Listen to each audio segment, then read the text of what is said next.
नेत्र उसी के सफल हैं। अक्षरवतां फलमिदं न परम विदाम शक्य पशूनन विवेशयतोर्वयस्यैः वक्त्रं व्रजेश सुतयोरनुवेणुजुष्टं यैर्वा निपीत मनुरक्त कटाक्ष मोक्षम।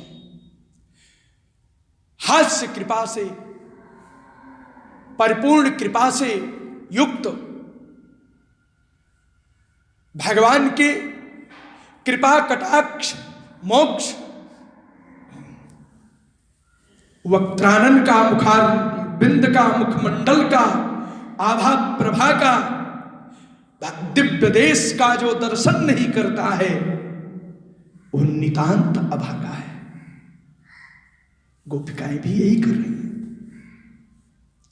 पहुंच गए राम जी,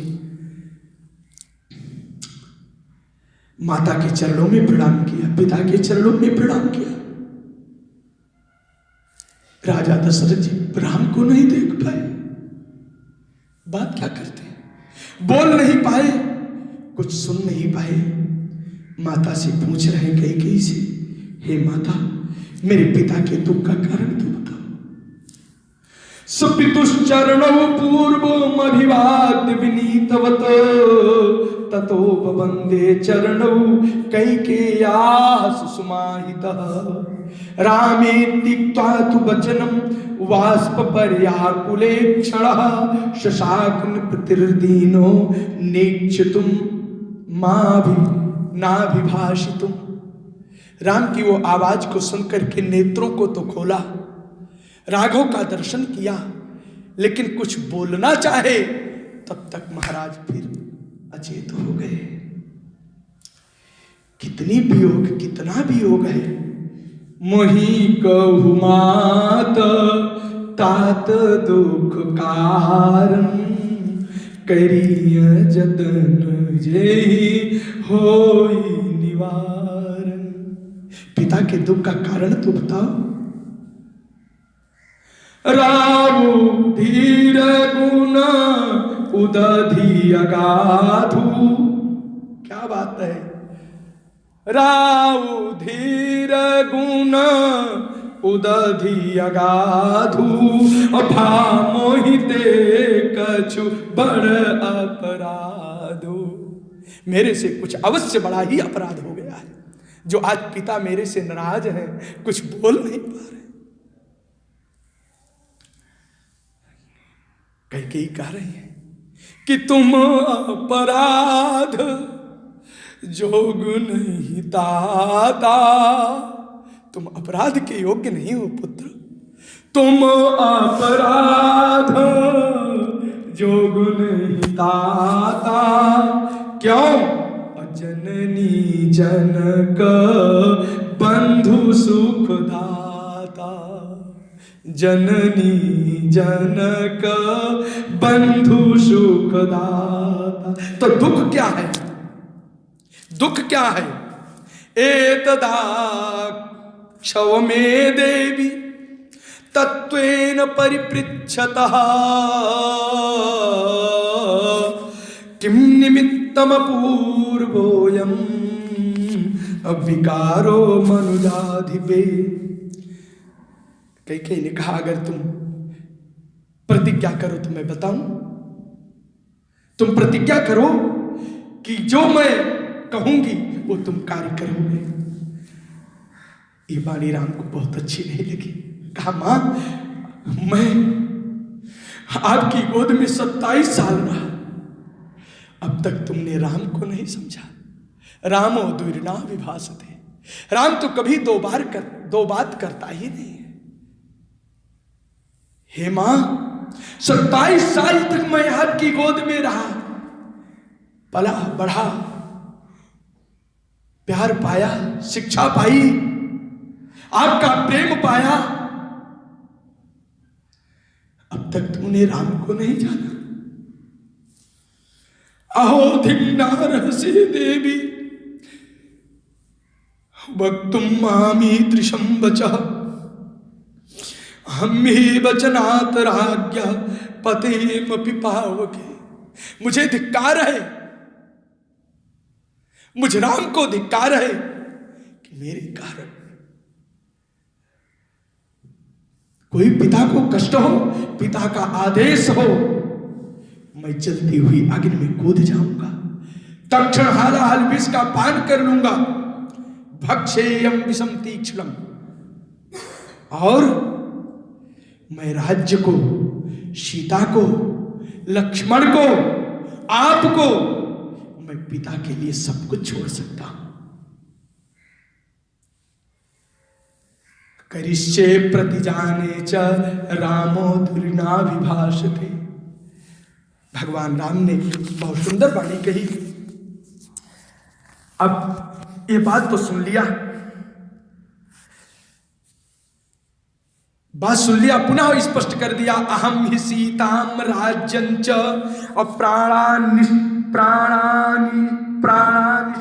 धनानि च हृष्टो भ्रात्रे स्वयं दद्याम और भरताय प्रचोदितः, भरताय प्रचोदितः।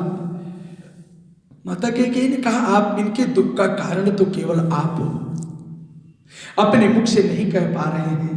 भरत को राज्य, आपको वनवास। राम जी ने कहा, इतनी छोटी सी बात, इतनी छोटी सी बात मेरे संकोची पिता मेरे से नहीं कह पा रहे हैं। हे माता, मैं आज ही वन चला जाऊंगा, मैं आज ही वन चला जाऊंगा। राज्याभिषेक नष्ट होने और वन गमन की बात पर भगवान को किंचित क्लेश नहीं हुआ, क्योंकि लोक कांतस्य कांतत्वात् शीत रश्मे रिवक् क्षयः। भगवान तो लोक कांत है, लोककांतः लोकस्य कांतः लोककांतः लोकानां कांत। जो लोकों के कांत हैं, अनेकानेक लोकों के जो स्वामी हैं, लोककांतः लोकानां भुवन जनानां मंतस्य कालस्य कांतत्वात् स्वामित्वात् यः सः श्री रामचंद्र लोककांतः। क्या बात है! लोगों का संसार का अंत करने वाला जो काल है, भगवान उस काल के भी नियामक हैं, भगवान उस काल के भी महाकाल हैं। एतावता भगवान तो लोककांत है। कालोस्मि लोकक्षयकृत् प्रवृत्त आदि आदि। तो भगवान तो लोककांत है, इसलिए भगवान के मुखमंडल में कोई किंचित मात्र भी कष्ट नहीं हुआ। वनगमन के लिए भगवान सहर्ष वनगमन को स्वीकार कर लिया और पिताजी के चरणों में प्रणाम किया। पिताजी ने एक बात कही थी, धर्म बंधेन बद्धोस्मि नष्टा मम चेतना। मैं धर्म बंधन से बंध चुका हूं, मेरी बुद्धि नष्ट हो चुकी है। इसलिए राम को बुलाओ, जो आदेश होगा राम करेंगे। धर्म बंधेन बद्धोस्मि, धर्म के बंधन से मैं बंध चुका हूं। भाव, धर्म कौन है? धर्म तो राम है। तो धर्म बंधेन राम बंधेन बंधोस्मि, मैं बद्ध हो चुका हूं। इसलिए जो उचित अनुचित होगा, मेरे लिए जो आदेश होगा वो राम कहेंगे, वैसा मैं करूंगा। धर्म बंधेन बद्धोस्मि नष्टाच मम चेतना ज्येष्ठं पुत्रं प्रियं रामं द्रष्टुमिच्छामि धार्मिकम्।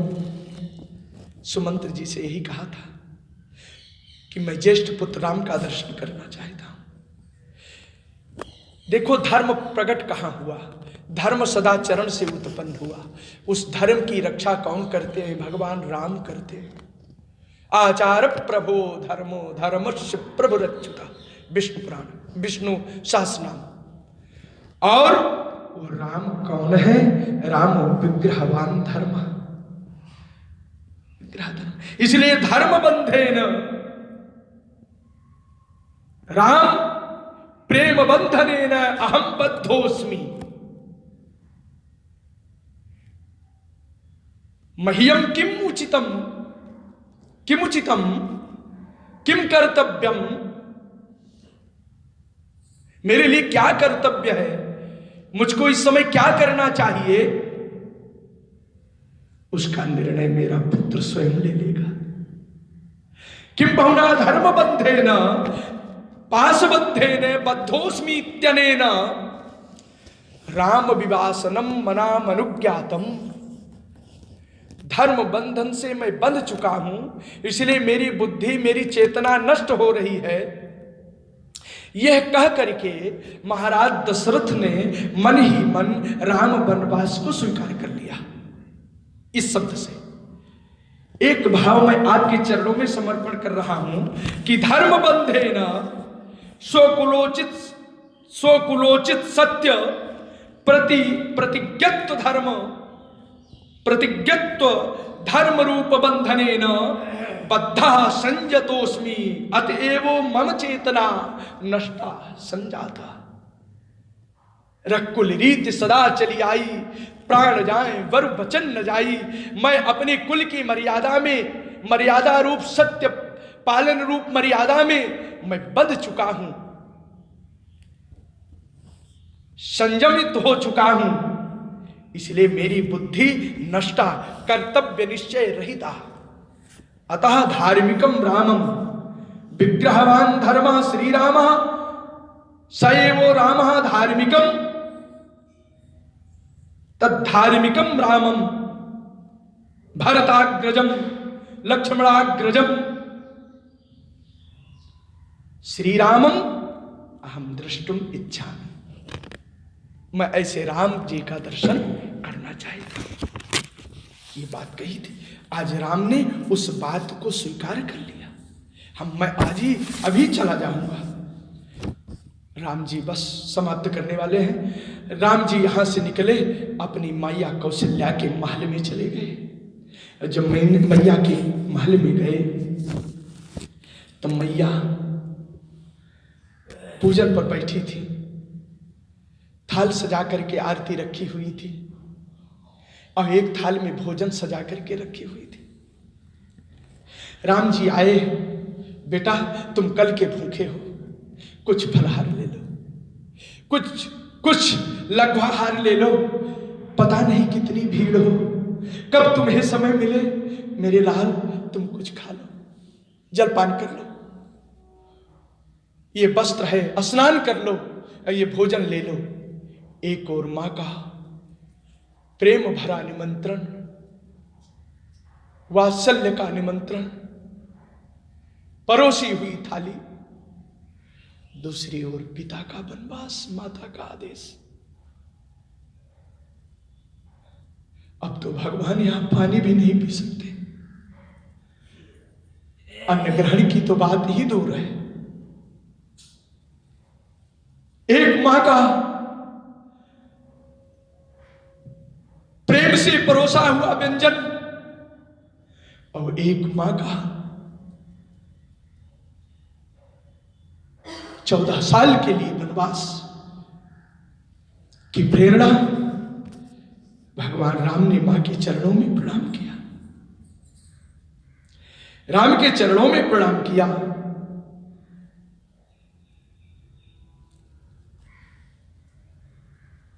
अब राम जी सोच रहे हैं क्या करूं यहां पर। एक और मां कैकेयी कह रही जटा चीर धरो भव नव पंच च वर्षाणी दंडकारण्यमाश्रितम। एक और कह रही है, अब एक और मां कह रही है क्या बढ़िया कि तात जाओ बलि बेगी नहाऊ, तात जाओ बलि बेगी नहाऊ, जो मन भाव मधुर फल खाओ। पितु समीप तब जायो भैया, पिता के पास तभी जाना, कुछ खा लेना तो, क्योंकि वहां व्यस्त हो जाओ।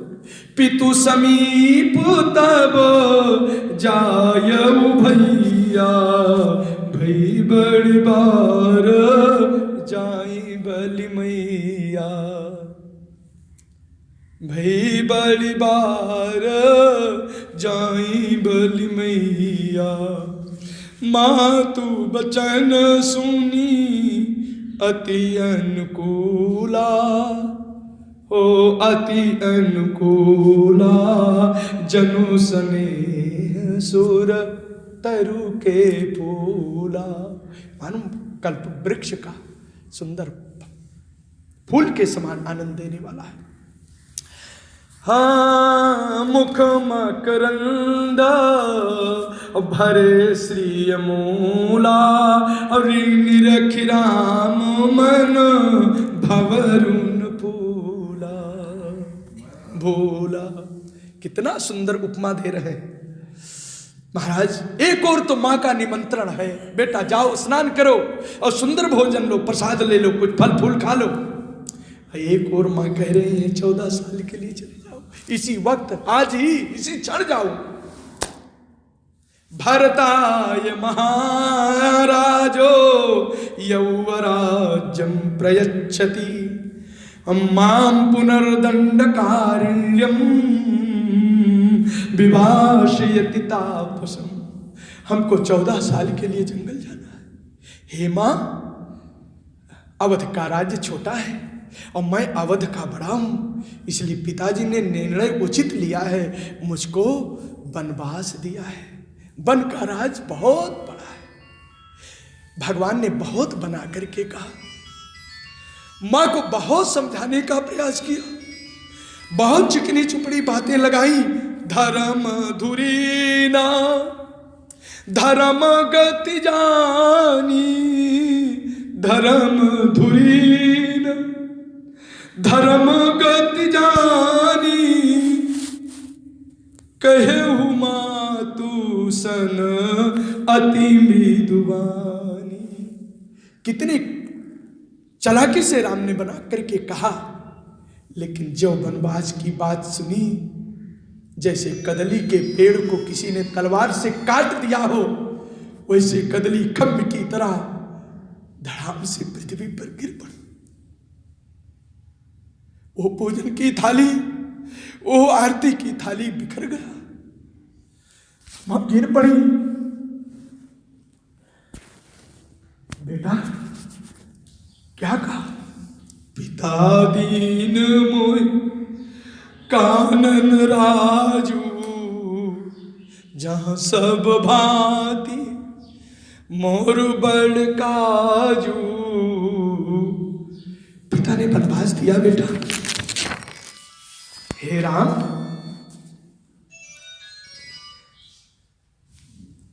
सर सम लगे मात उर करके, बाण की तरह वो बाणी बिद्ध हो गई। माता रुदन करने लगी, हे लाल, हे मेरे लाल, हे मेरे रघुनंदन राम, तुम इस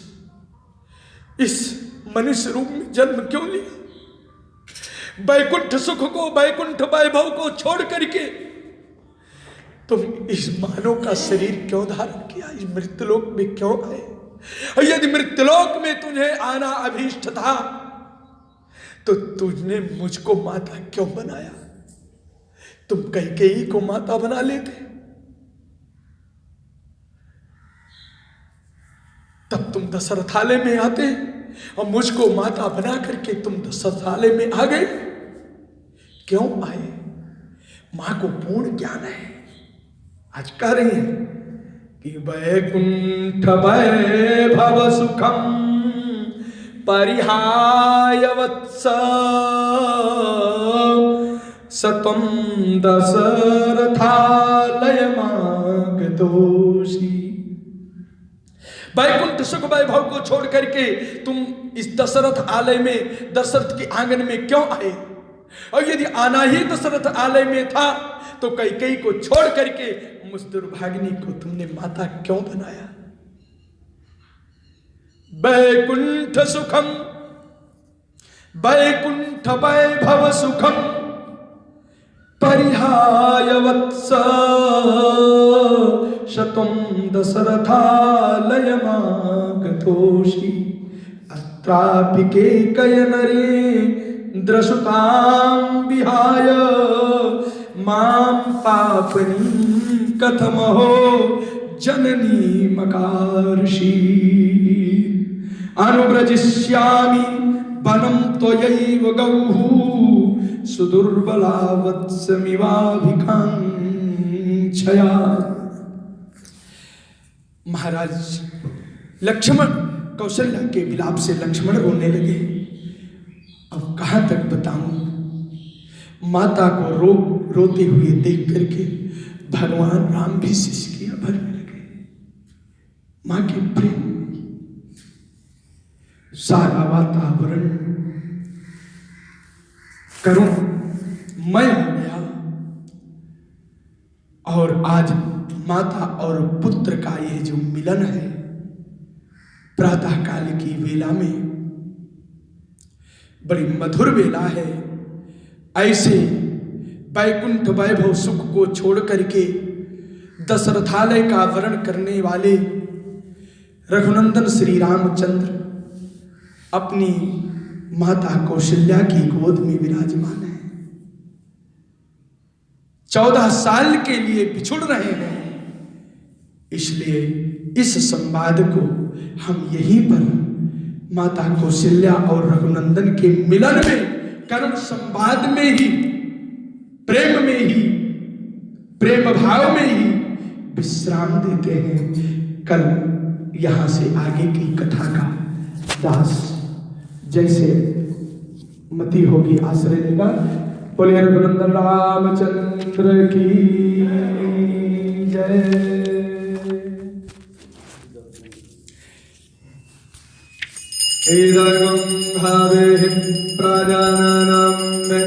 अस्तु दासावेरग्गुं सर्वागणग्गुं स्वस्ताय आत्मसानि प्राजासानि पाशुषा लोकाचान्नाभाय सानि अग्ने प्राजां बाहुलां पारोत्पन्नं पायोदेशो असमाशुधा।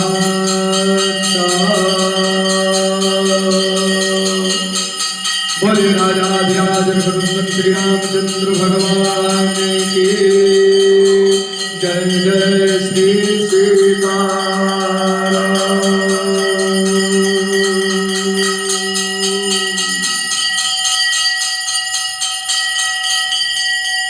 आराधितं समर्पयामि आराधितं सन्दर्शयामि संसर्वात्मकं श्रीमङ्गलमूर्तये नमः।